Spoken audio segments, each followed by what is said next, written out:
Bismillahirrahmanirrahim. Daudar gora, kashi na 61. Allah ya saka da alkhairi ya biya ka, sai an jima. Daga haka ta miƙe tana tafiya tana kuka, abin ba ƙaramin taɓa mata zuciya yi ba.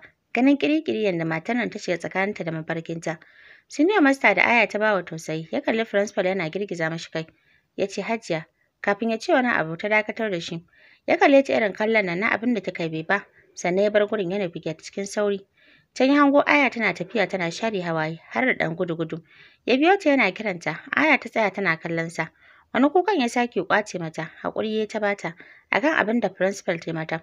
Sai da ya ga ta yi shiru sannan ya zaro wanke ya ce ga wannan, ki hau mashin, ki yi haƙuri don Allah.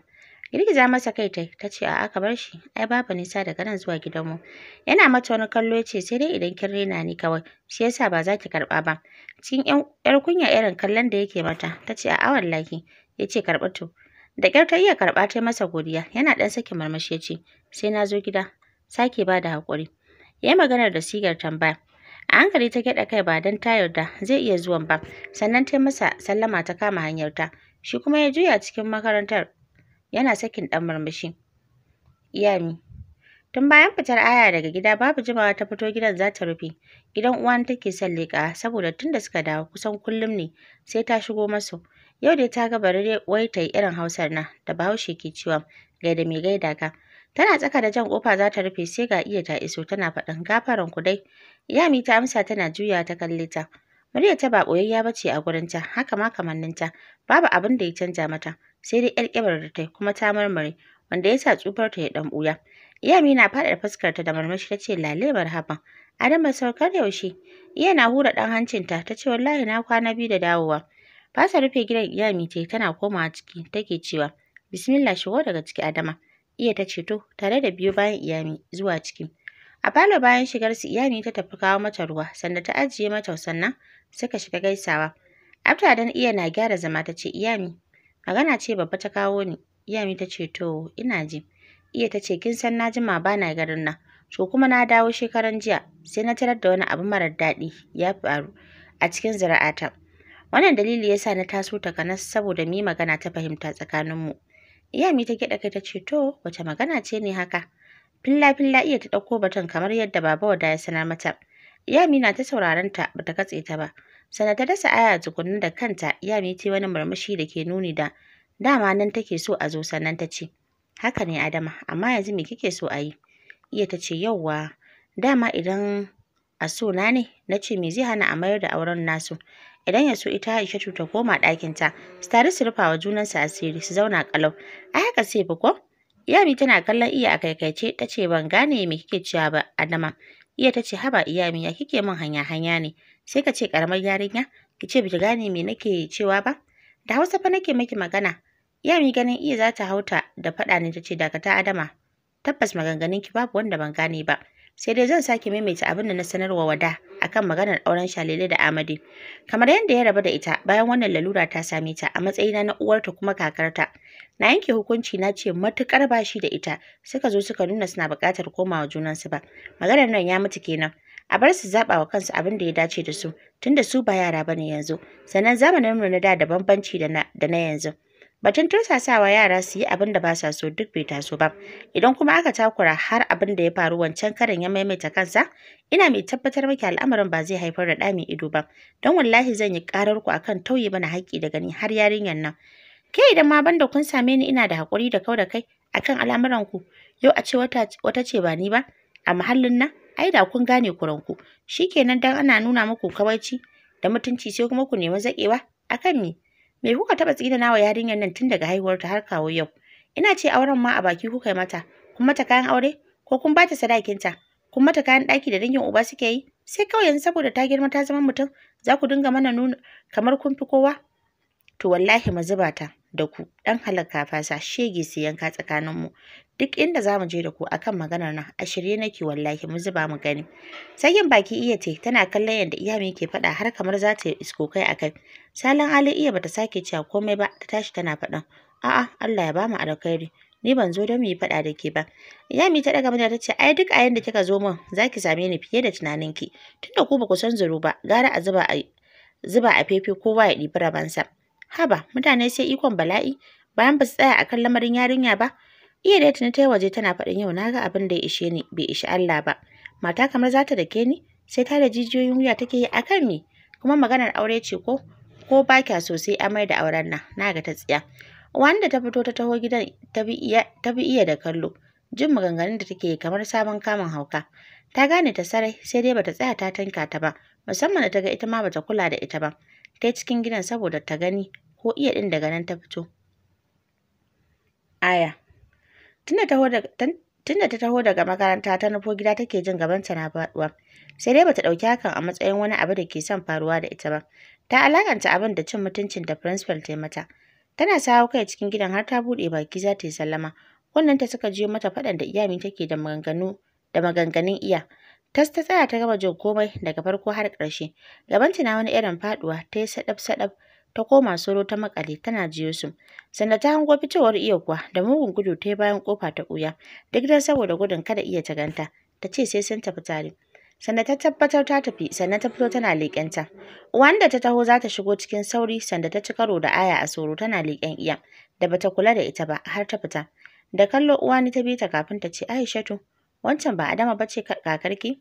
Iya ta yi kicin da fuska a dakile ta ce ita ce. Uwan ta ce in ce dai ba daga nan ta fito ba ko? Aya ta ce a'a daga nan take. Uwan ta buɗe baki ta ce to me kuma ya kawo ta ni Zainabu? Allah dai ya sa ba halin nata ta dawo ta sake nunawa ba. Bar dai na je. Tai maganar tana daɗa sallama. Iyami da har lokacin ke mita da sababin faɗa ta amsa. Sai kuma ta ci gaba daga inda ta tsaya. Uwan ta bi ta da kallo bayan ta shiga ta ce in ce dai lafiya. Na ga Adama ta fita daga gidan nan. Yanzu tana mita. Ke ma na shigo na tarar kina yi. Halanke da ita ne. Me kuma ya kawo ta? Iyami ta ce ba dole ki je ina faɗa ba. Mata saboda ta daina wa kanta wayo ta zo ta same ni. Za ta karanta min ƙabli da ba'adi. Wai ta zo akan batun auren Shalele da Amadi. Nan Iyami ta kwashe duk yanda suka yi da iya ta labarta mata. Uwani ta ga lala da baki tana kallon ta ce jar uban nan. Anya idan Adama da kunya kuwa ita har ta iya ɗauko ƙafa akan zancen nan. Shin ta manta abin da ya faru halan? Iyami ta ce oho mata ni dai na gaya mata. Aure tsakanin su ya ƙare matuƙar ba su da kansu suka nuna suna son komawa juna ba. Allah na tuba kuma ko ma haka ta faru ai a yanzu sai na gwada nawa ikon nema domin ko tun da Amadu ya banzatar min da jika shi kansa sai ya gane kuskurensa kafin na yarda na sake bashi ita nama kuma a cike nake da dangin su kawai dai ina yin kawaici ne saboda ubansa amma ba dan haka ba kare ba zai shishina irin wulakancin da ne masa tanadi ba wallahi nan kina gani dai wancan karan aka yi auren nan ta je ta haɗa ni da liman da mai gari babu yanda na iya na ɗauki yarinyar nan na basu amma ko da wasa kin ci batun kayan aure da sadakinta bare kuma a kai kan batun kayan gado da dangin uba suke yi wa ya sai kawai saboda na danne zuciyata na bawa duk wanda ransa ya ɓaci hakuri aka kai yarinyar nan ƙarshe kina ganin irin cin mutuncin da aka yi mana sai da yarinya ta gama da lalura sannan aka sako mai ita duk yaushe muka dawo garin nan wurin fafutukar nema mata lafiya shikenan daga jin kuma ta warke sai kuma aka fara biyo ni ana zancen kobanta ai wallahi za su san sun yi da me yi ba dai ni suka taba ba zan nuna masa sun yi tsararo sosai faɗan Iyami ya bawa uwani mamaki sai kallon Iyami take tana gyaɗa kai yau al'amarinta sosai ya bata mamaki ya kuma kashe mata baki can dai ta gaji da kallon Iyami tana sauke mayafi ta ce to ni dai zauna mu yi magana mu yanke abin da zai fishe mu akan wannan al'amari da ya taso gadan zaunawa Iyami tana sauke numfashi ko banza yau ta tauna tsakuwa dole aya ta ji tsoro. A'a, me yake shirin faruwa ne haka? Abubuwa daga wannan sai wannan? Me haka yake nufi? Wannan principal da taka hana marainiyar dama Allah ya sa a kore ki daga aikin maga ta tsiya da kuma ƙarshen wulaƙanci. Ni har ta ɓata rai ma, banza stupid elephant kawai. Saura ku yi min dariya, na yi turanci. Mita da Iyami ta ci gaba da yi.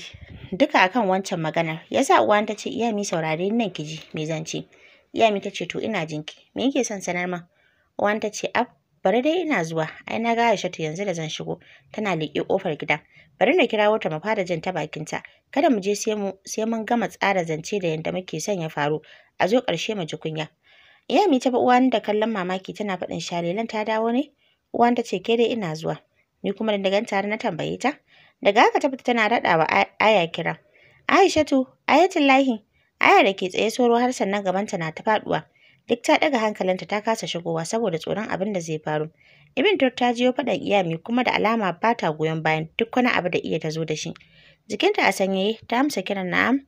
Wanda ta shigo soron ta yi saurin kamo hannunta tana faɗin zo mu je maza kin ji ya albarka. Tsayuwar me kike yi a nan ɗin ke kaɗai? Murya a kare Aya ta ce tsoro nake ji.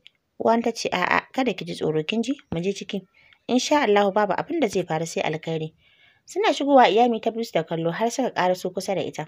Uwan ta ce zauna mu yi magana. A ɗarare Aya ta iya zama tana raba idanuwa a kansu. Uwan ta kalle ta fuskar ta babu fara'a ta ce Aishatu shin kina son ɗan uwanki Amadu? Kina son komawa gidansa? Sauran girgiza kai ta hawaye suna ciccikowa idanunta. Ta ce ni me zan yi da shi? Wallahi ba na son sa. Kuma Allah idan aka takura sai na koma zan gudu.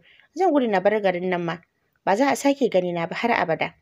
Gaban Iyami yana wani irin bugu ta furta inna lillahi wa inna ilaihi raji'un.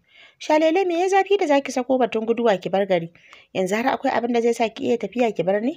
Sauran kallon Iyami ta hawaye suna saukowa fuskarta. Ta ce Iyami wallahi ba na son sa. Ba na son auren sa. Kuma na ji iya na cewa wai sai an mayar da auren ko ta wani hali. Da in sake komawa gidan can Allah gara na mutu kowa ya huta. Ba Iyami kawai ba hatta uwa na sai da ta shiga rudanin maganganunta. Tana dafa kafadarta ta farta yi shiru haka nan. Ba kya son auren sa da shi kansa ko? Aya ta yi saurin kiɗa kanta ta ce ni karatuna nake so na ci gaba. Kuma yau na je tsohuwar makarantar mu principal ɗin ta ce wai sai ta sake kecewa da kuka har da shasheka. Iyami ta ce wai me? Yi shiru yi mana bayani. Bata iya yin shiru ba ta shiga sanar da su komai. Yanda take kuka kawai ya isa bayyana maka zafin da maganar yi mata.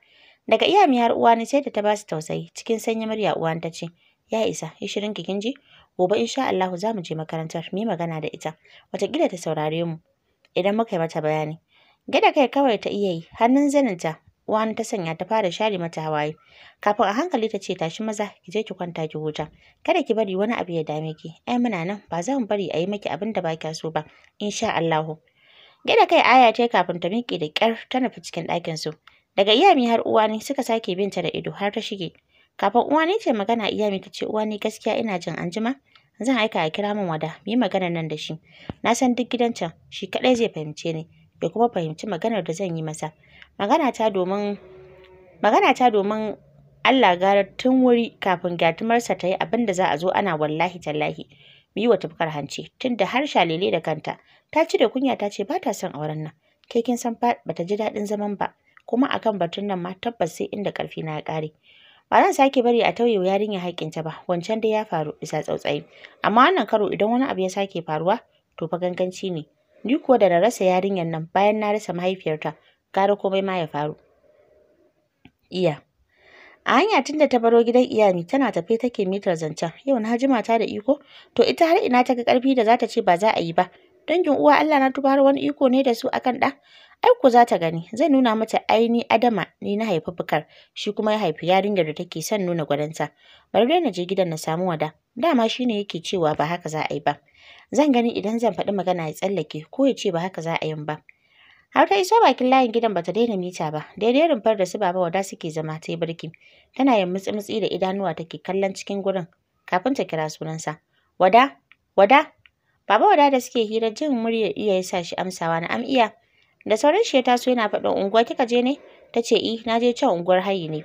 Kafin wani cikin su ya sake magana tsofaffin da suke zaune tare da Baba Wada suka fara gaishe ta. Ta daure ta amsa musu tana kallon Baba Wada. Ta ce Wada, mu je gida, magana nake son yi da kai. Baba Wada ya ce to iya, wace magana ce? Ta ce mu je dai daga ciki, ai maganar zai fi sirri ko? Baba Wada ya ce haka ne. Sanda ya juya ya ce da abokanansa, na shiga gida ina fitowa. Suka amsa da to a fito lafiya. Sannan ya bi bayan iya da tuni ta gaba. Sanda ya shigo ƙofar ɗakin ta ya hango ta tana buɗewa. Ko kafin ya iso har ta shiga ta sauke mayafinta. Baba Wada ya shigo da sallama iya da ke zaune fuskar nan ta cikin babu alamar fara'a. Ta amsa tare da nuna masa gurin zama. Babu musu ya zauna yana faɗin bismillahi. Iya ta ce Wada. Ya amsa na iya. Iya ta ce ka san daga ina nake? Ya ce a iya sai idan kin sanar min tukunna. Iya ta ce yanzu haka da ka ganni daga gidan Iyami nake akan waccan magana da muka yi ranar Juma'a. Baba Wada ya yi saurin ɗagowa ya kalli Iya kafin ya ce komai. Iya ta ce ai ba kallo na za ka tsaya yi ba. To masu saurare.